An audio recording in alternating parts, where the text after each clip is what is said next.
हास्यलास्य विनोदव शङ्कर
తాను నీలో లీనమైనది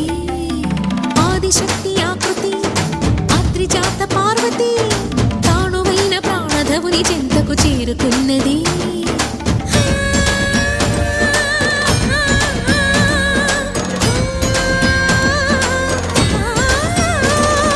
భవుని భువికి తరలించేలా ధరణి దివిని తలపించేలా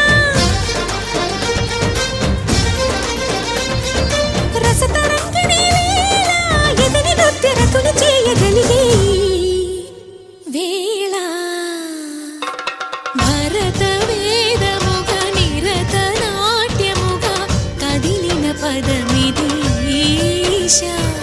శివని వేదనగా వని వేదనగా పలికెను పదము పరేశా